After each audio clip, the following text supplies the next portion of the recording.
Bueno, vamos a continuar porque ya hay un número de participantes suficiente.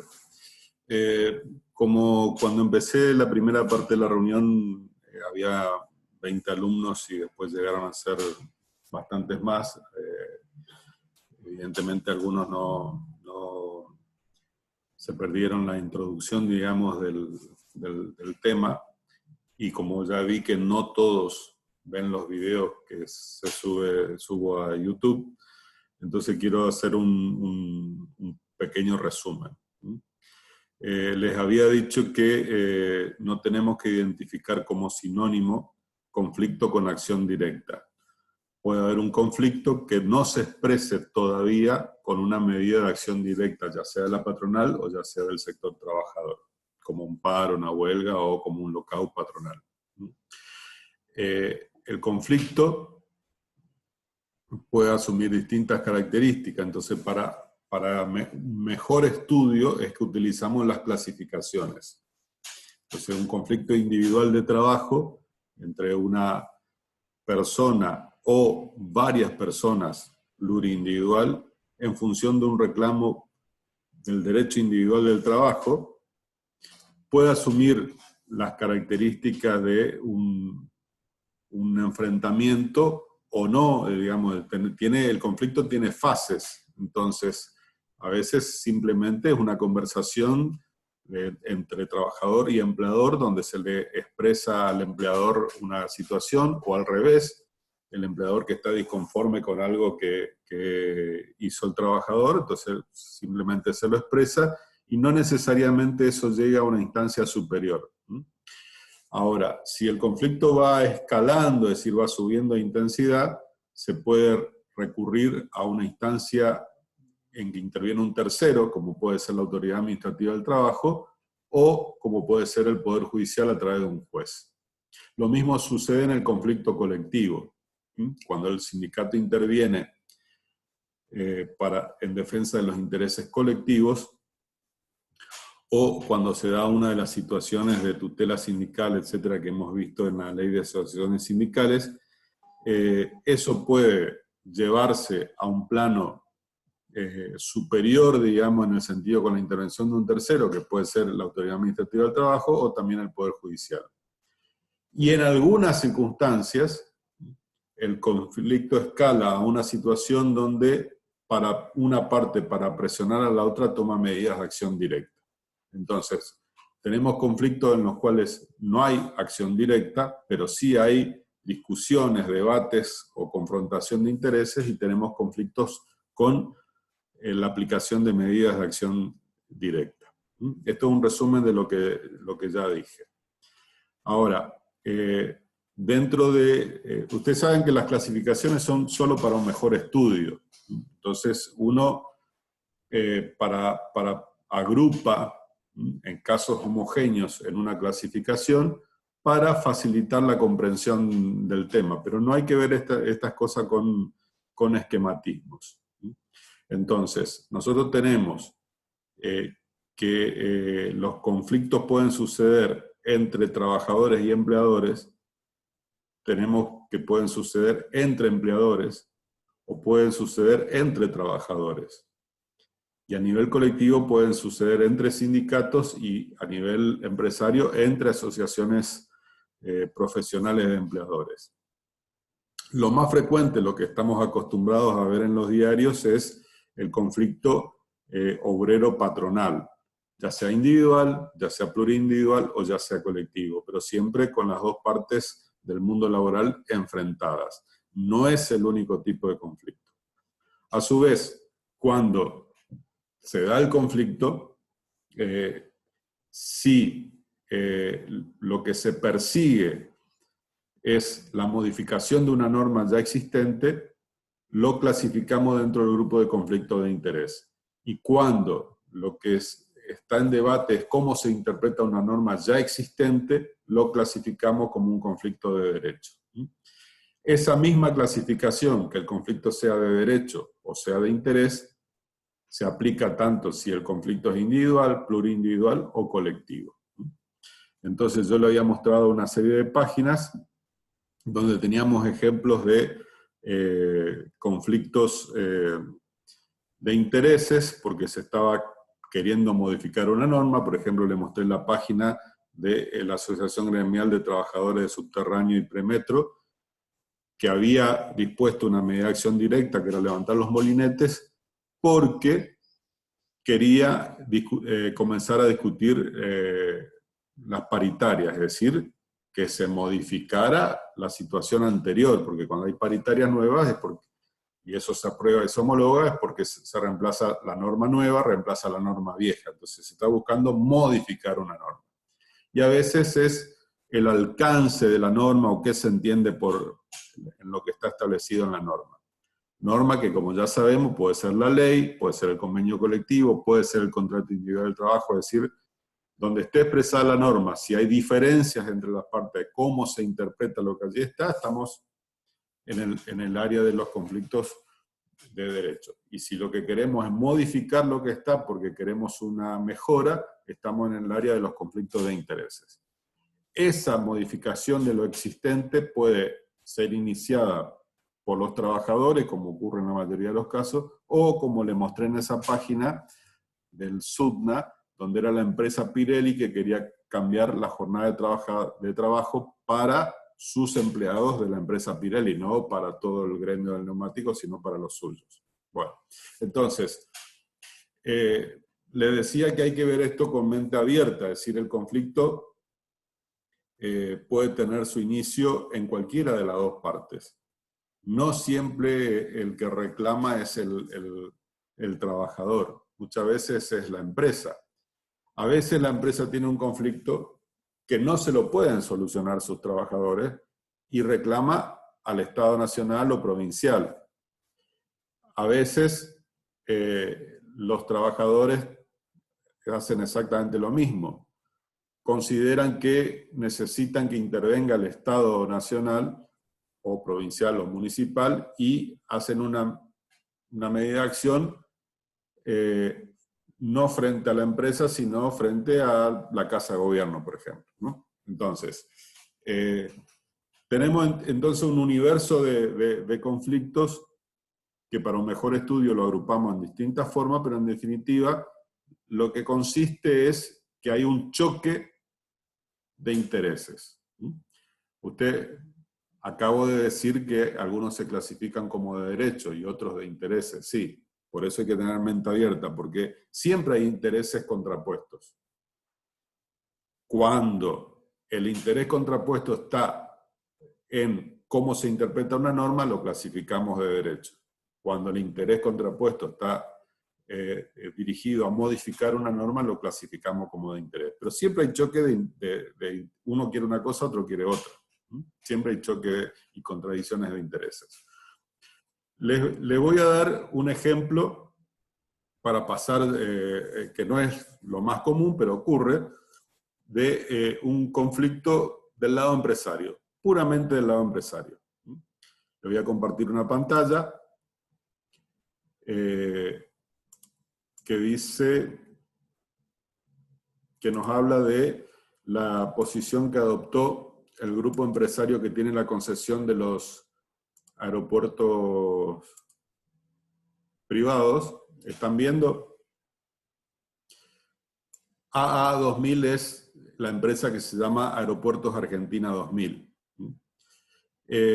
Los aeropuertos, hay aeropuertos privados, hay aeroclubes privados, pero en general los aeropuertos donde hay vuelos comerciales pertenecen al Estado. Y no es obligación que el Estado haga que en vez de manejarlo el Estado, lo maneje un tercero, pero desde los años 90 en que se impuso las políticas de privatización, los aeropuertos en la Argentina fueron concesionados.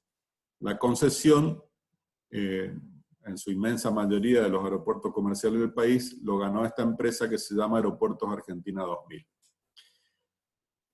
Durante el gobierno del presidente Macri, se autorizó el funcionamiento de aerolíneas llamadas de bajo costo.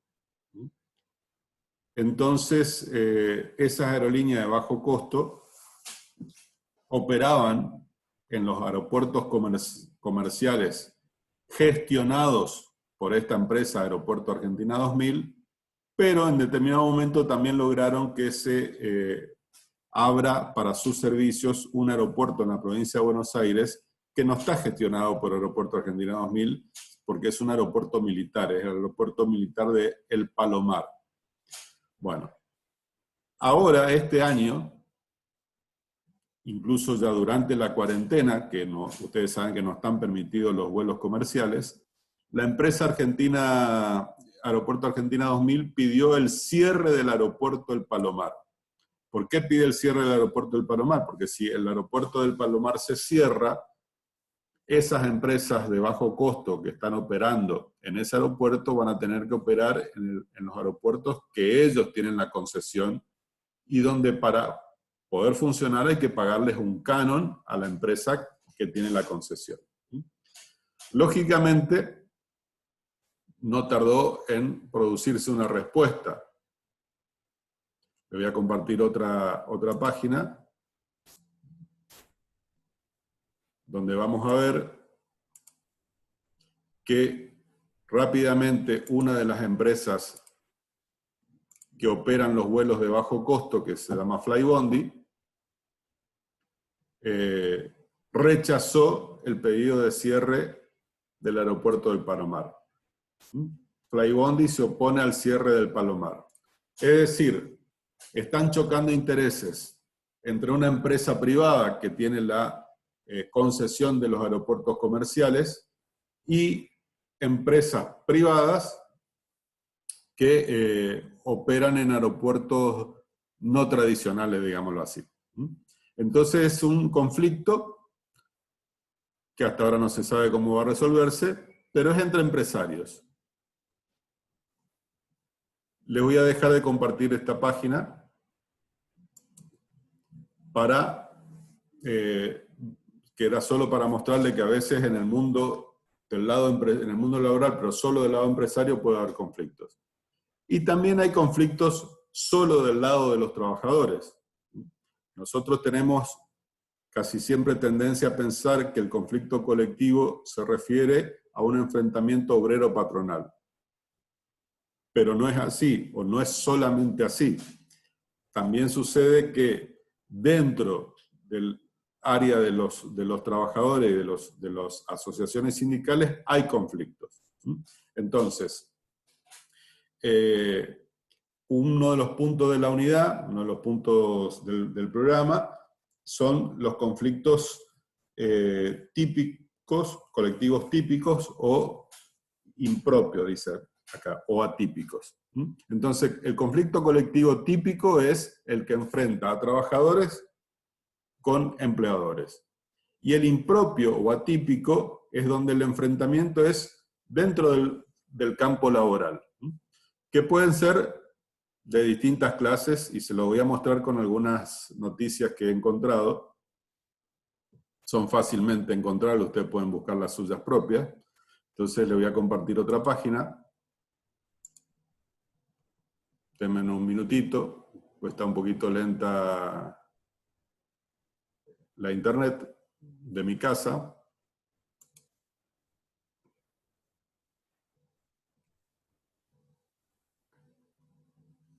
A ver.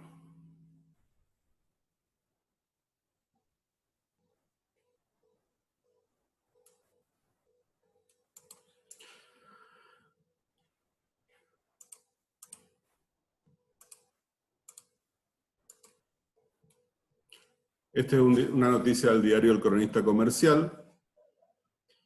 Dice, explotó la interna en UTA.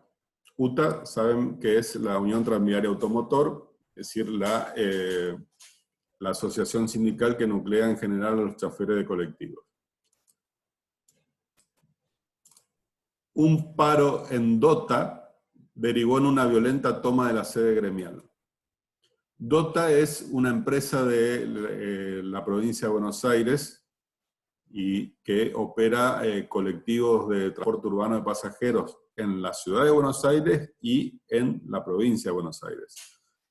Dice, El conflicto arrancó esta mañana con una huelga en las líneas de esa empresa que fue desconocido por la conducción del gremio.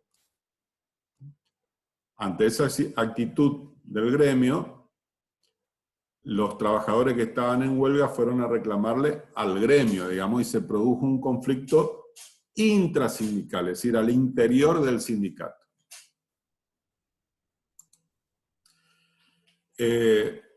Normalmente los conflictos al interior del sindicato tienen que ver con internas gremiales que se expresan cuando hay elecciones. Ustedes van a ver que las elecciones para elegir conducción del gremio pueden ser completamente pacíficas o no. Y en ese o no, es decir, en esa forma no pacífica de expresarse las divergencias que hay dentro del gremio, también hay distintos niveles. A veces puede ocurrir que se presente una lista y no sea oficializada, como vimos en el práctico de tutela sindical, y el encargado de oficializar las listas es la Junta Electoral. Pero muchas veces van a ver en los diarios que se denuncia que la Junta Electoral no es imparcial, sino que defiende el interés exclusivo de la lista que está dirigiendo el sindicato y que pretende reelegirse. Entonces muchas veces pasa que la lista que dirige el sindicato no permite la participación de otras listas y eso deriva en un conflicto intrasindical. Pero también tenemos los conflictos intersindicales, es decir, entre sindicatos.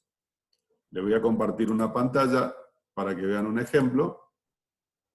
Uno de los conflictos mayores que ha existido en los últimos 10 años tiene que ver con la ubicación sindical de los camioneros. El encuadramiento sindical de camioneros. En esta noticia vemos Maxi Consumo, que es la empresa esta de comercio mayorista. Camioneros reclama que pertenecen a su convenio. Les leo brevemente.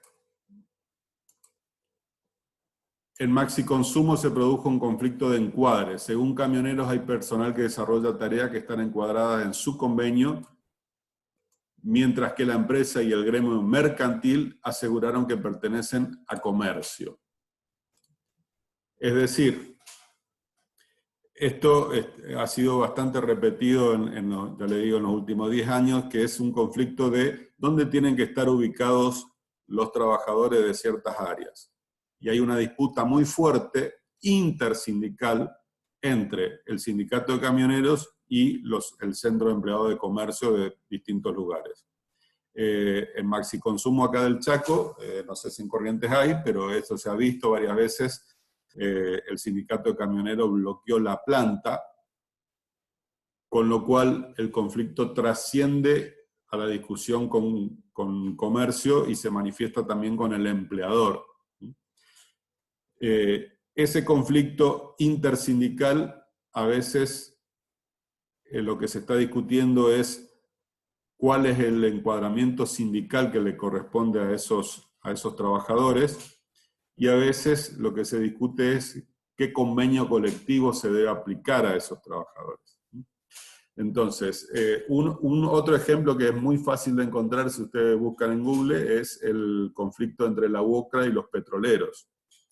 Las empresas petroleras, a fin de bajar costos, empezaron a tercerizar algunas de sus tareas y le daban una parte de su actividad, por ejemplo, el tendido del oleoducto, a empresas que no eran petroleras, sino que eran de la construcción. Y esas empresas que eran de la construcción tenían a sus trabajadores encuadrados en el gremio de la construcción.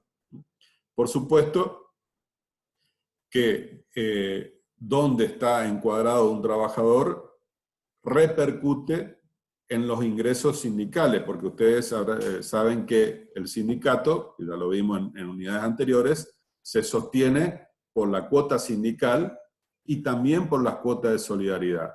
Por la cuota sindical le pagan los afiliados y por la cuota de solidaridad o la cláusula de solidaridad de los convenios le pagan los otros, aunque no estén afiliados.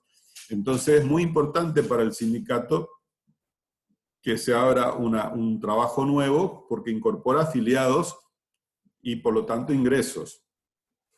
Entonces, eso derivó en un conflicto. ¿A dónde tenían que ir las cuotas? ¿Dónde tenían que afiliarse esos trabajadores? ¿En la UOCRA o en petroleros?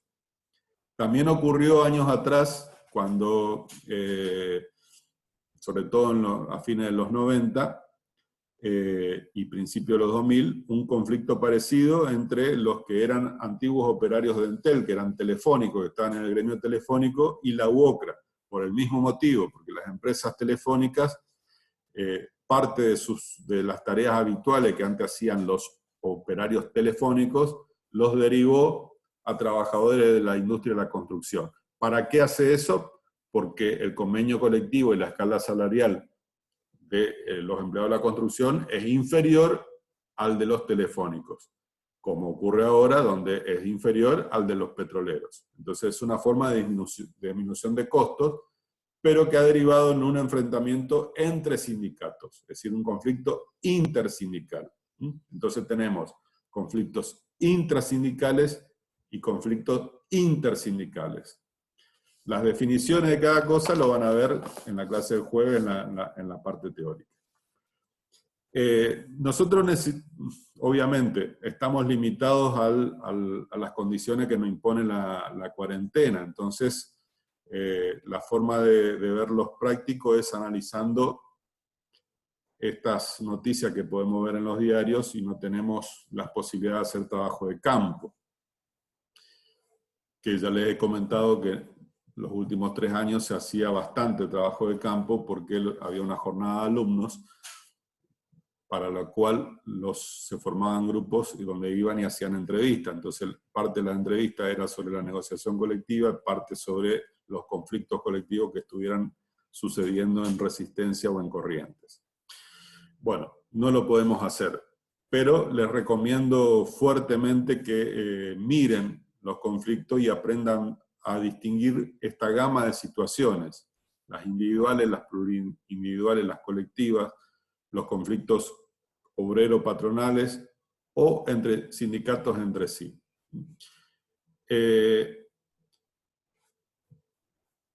Le reitero algo que ya dije 2 veces. Conflictos hay prácticamente siempre, pero no ocurre que ese conflicto avance a una medida de acción directa, no siempre. Por lo tanto, no hay que identificar conflicto con huelga o conflicto con paro con una medida de acción directa. Eso puede llegar a ocurrir, pero no siempre ocurre. Lo que pasa es que ocurre tantas veces que tenemos una tendencia natural a identificar una cosa con la otra. Ahora, ¿qué pasa cuando llega ese momento en que el conflicto escala a un nivel tal que se produce medida de acción directa? Antes de entrar en ese tema, quiero preguntarle, porque como ustedes van a ser licenciados en Relaciones Laborales, una de las cosas que creo yo para mí más apasionante que tiene el mundo laboral es justamente el de la negociación y el conflicto. ¿Ustedes tienen materias de mediación en caso de conflictos? ¿O partes de materia que hablen de ese tema? Hay una materia que se llama negociación y mediación y conflicto. No escucho bien. ¿Lo podés escribir en el chat? Negociación y mediación en las relaciones del trabajo. Perfecto. ¿Alguien ya sabe que le interesa eso? Negociaciones. Sí. ¿A alguien le gusta eso en particular? ¿De qué año es la materia? Ah, no la tuvieron. De tercero, pero ustedes no están en tercero ya. Es del otro cuatrimestre. Bien, segundo cuatrimestre. Bueno, espero que un poquito de lo que han visto acá les sirva cuando den la materia. Lógicamente que el conflicto tiene un costo. Es decir, cuando los trabajadores deciden ir a una medida de acción directa, saben que tiene un costo para ellos. Y cuando el empleador decide ir a una medida de acción directa, también tiene un costo para ellos. Entonces, sabiendo que tiene un costo, siempre hay que poner en la balanza si conviene o no ir al conflicto y qué posibilidades tiene cada parte de triunfar en ese conflicto, o hasta qué punto considera que es un triunfo lo que ha obtenido. Entonces, es muy claro que cuando el conflicto de intereses tiene que ver con modificar la escala salarial, uno puede decir, yo quiero que se aumente un 100%. No, 100% imposible, 80%, no, 70%, 60%, 10%. ¿Cuál es el punto donde me puedo considerar que obtuve aproximadamente lo que quería? ¿Y cuál es el punto donde en realidad no obtuve lo que quería? Y por lo tanto fui a un conflicto y fui derrotado en mis pretensiones. Lo mismo del lado empresario. Por ejemplo, en el neumático, yo les mostré esa página donde el Sindicato Único de Trabajadores del Neumático mostraba una reunión que se hizo en el Ministerio de Trabajo con la empresa Pirelli. Finalmente, con la empresa Pirelli y Bridgestone, ahora en la cuarentena, se llegó a un acuerdo. Pero la tercera empresa, FATE, planteó un conflicto. No quería reducir el personal y quería reducir los sueldos de una manera contraria a lo que habían acordado el sindicato del neumático con las otras empresas del neumático. Entonces ahí se planteó un conflicto. La empresa terminó retrocediendo.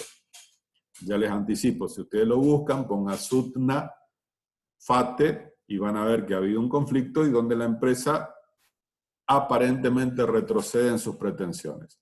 Lo mismo puede suceder del lado trabajador, es decir, hacer un planteo y después decir, no, no lo estamos consiguiendo, esto lleva mucho tiempo, nos están haciendo descuentos, mientras estamos de paro no trabajamos, entonces más vale nos conviene terminar acá y aunque logramos la mitad de lo que queríamos. Bueno, entonces, un conflicto tiene como una especie de vida propia, ¿sí?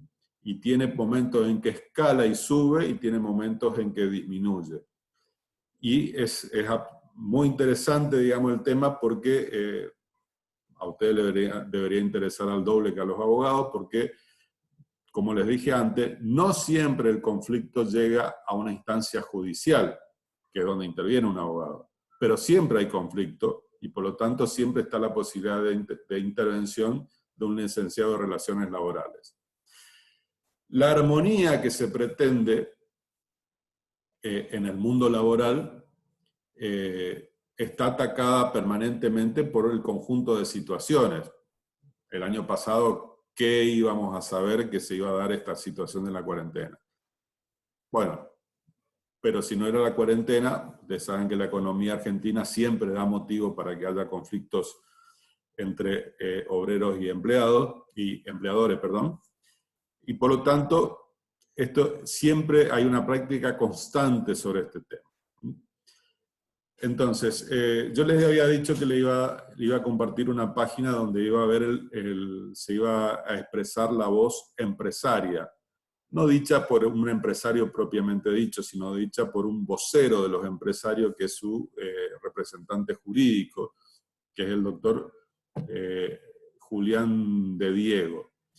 El estudio de Diego representa a más de 60 empresas en Argentina, está considerado uno de los 40 estudios jurídicos más grandes que tiene el país, y quería mostrarles la otra campana, cómo ven las cosas del lado empresario. La cátedra tradicionalmente trabaja un fallo que es Orellano contra Correo Argentino, que ustedes ya lo hemos mencionado, ya se lo vieron, donde tiene elementos que utilizamos en distintas unidades. Un elemento se utiliza para ver las diferencias que hay entre un grupo o un sindicato, o entre las asociaciones sindicales con personería gremial y las simplemente inscritas. Para eso usamos el fallo Orellano contra Correo. Pero el tema central del fallo Orellano tiene que ver con una huelga. Entonces, como tiene que ver con una huelga, que es una de las medidas de acción directa, también lo vemos en esta unidad. Cuando la Corte Suprema estaba por dictar la sentencia del fallo Orellano contra Correo Argentino, primero hizo una serie de reuniones donde solicitó el auxilio de operadores jurídicos, que es, esa actividad se conoce como amicus curiae, los amigos de la Corte, es decir, que son llamados por la Corte para expresar una opinión que la Corte después va a tener en cuenta, no necesariamente va a seguir, pero va a tener en cuenta para dictar su fallo. Entonces, les comparto la página, porque sobre esto vamos a hacer el trabajo práctico, porque justamente es complementario, es un trabajo complementario de lo que después van a ver cuando estudien con la doctora Gómez Carelli el fallo Orellana contra Correo Argentino. Esta es una columna de opinión donde Julián de Diego, que no es, ya le digo, no solamente es dueño de un estudio jurídico, es el director de posgrado en Dirección Estratégica y Relaciones Humanas de la Universidad Católica Argentina, es decir, quien ha escrito libros, es una persona muy reconocida en el ambiente jurídico, pero él tiene su punto de vista. Tiene su punto de vista. Que es importante conocer, porque ya les digo, ustedes pueden llegar a trabajar para un sindicato, pero también pueden llegar a trabajar para una empresa. Entonces, cada uno se ubica en un punto de vista. En principio tenemos que conocer todos. Entonces, en esta columna de opinión, en el diario El Cronista, él dice, la huelga y los que tienen legitimación para promoverla en un fallo que está por dictar la Corte. Es decir, él lanza esta opinión antes que la Corte dicte su fallo. Ustedes ya conocen el fallo. Entonces, fíjense cómo comienza. La huelga es un derecho constitucional que legitima un daño intencional al paralizar la producción de la empresa, que obviamente debe ser restrictivo y limitado a fin de evitar el caos generalizado. Entonces él está opinando, no se pone en contra del derecho de huelga. Profe, ¿nos volvemos a conectar? ¿Perdón? Porque le queda menos de un minuto y lo veo como muy embalado explicando. Ah, bueno,